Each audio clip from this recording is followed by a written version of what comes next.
MMA world has been shaken up again, and this time, it's not just about fights in the octagon.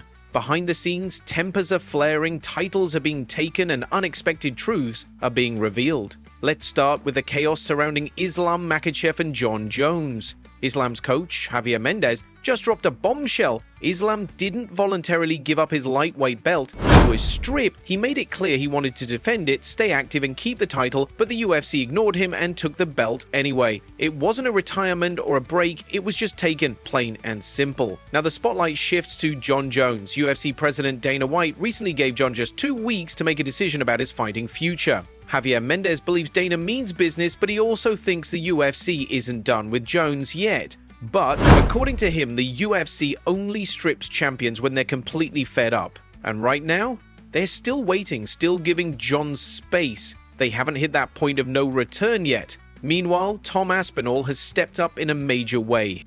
Not only has he defended his interim title, but he's also now the longest reigning interim champ in UFC history. He's taken on the toughest competition, stayed active, and pushed the division forward while the actual champion, Jon Jones, has been out of action for months. Honestly, the temporary champ is doing more for the heavyweight division than the actual champ.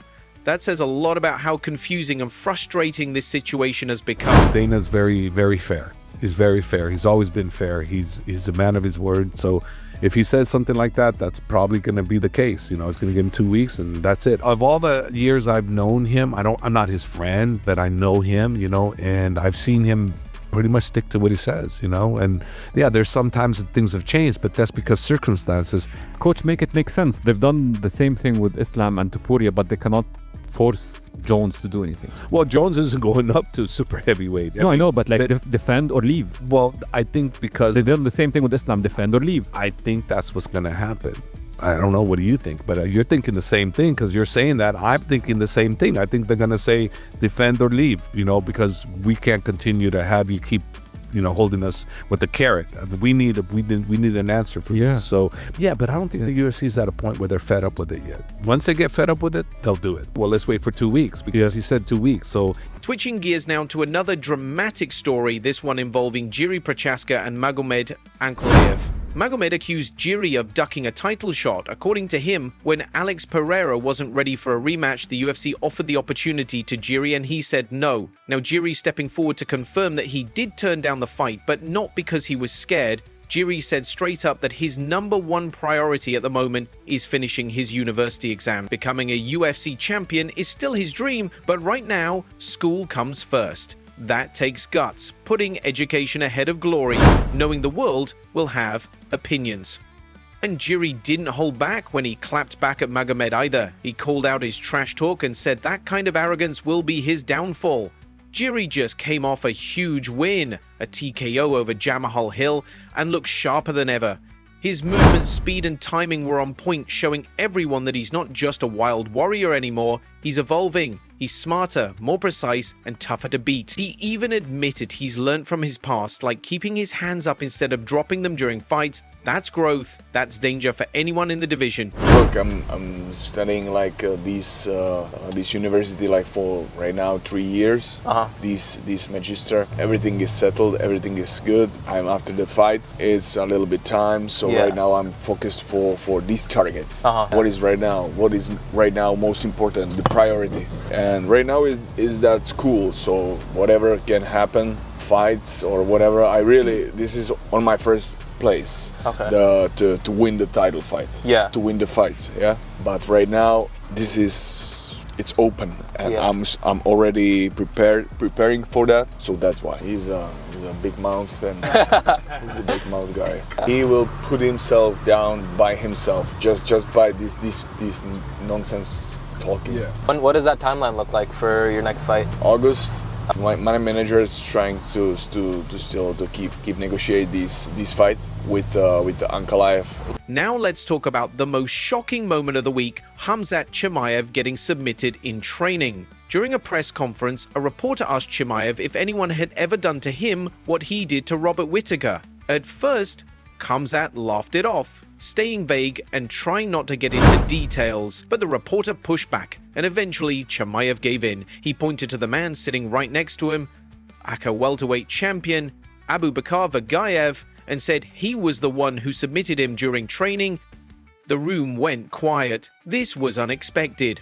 Khamzat is known for dominating sparring sessions. Many top fighters have spoken about how brutal and exhausting it is just to survive one round with him. So for someone to actually catch him in a submission, that's big news. He explained that the tap happened during a light, more playful training session, not the kind of full-intensity war he's known for. Still, this is Khamzat we're talking about. Even in relaxed sessions, he usually controls every second. The fact that someone submitted him shocked fans, especially in Russia. People couldn't believe it. And all of this is happening as Chimaev gets ready for the biggest challenge of his career, facing Dricus Du Plessis, the undefeated world champion on a wild winning streak. Everyone agrees this is Khamzat's toughest opponent yet. Interestingly, this isn't even the first time he's been submitted in training. According to UFC bantamweight champion Merab Dvalishvili, another fighter, Roman Dolidze, once caught him too. Khamzat opened up in his interview saying, "I usually grapple full force, 100%, never letting anyone get the upper hand, but not every session is like that. Sometimes we take it easy, flow through movements, just keeping it light. It was during one of those sessions that I got caught in a choke.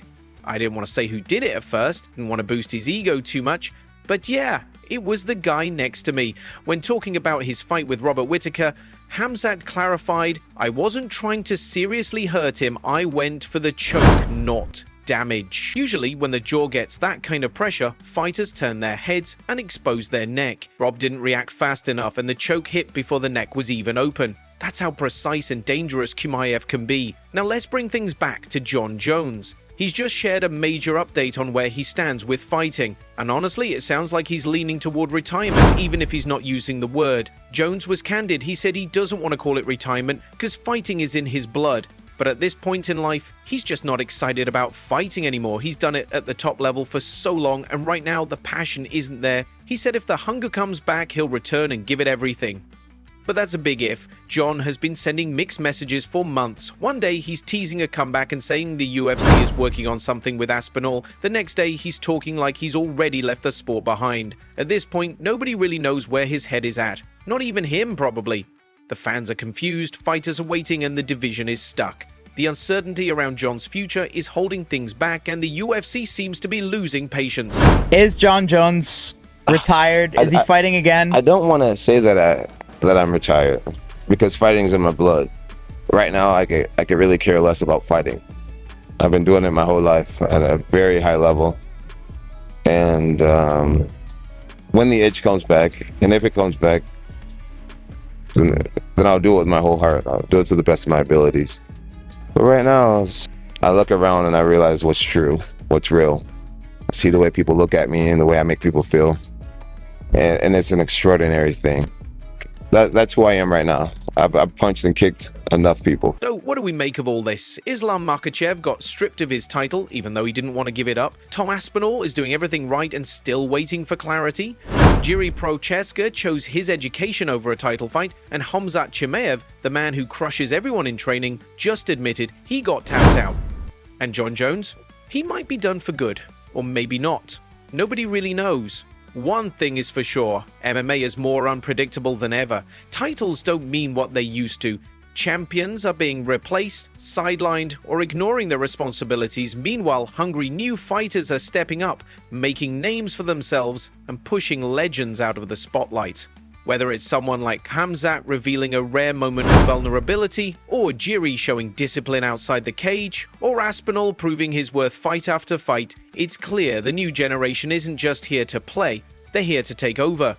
And for veterans like Jon Jones, the clock is ticking.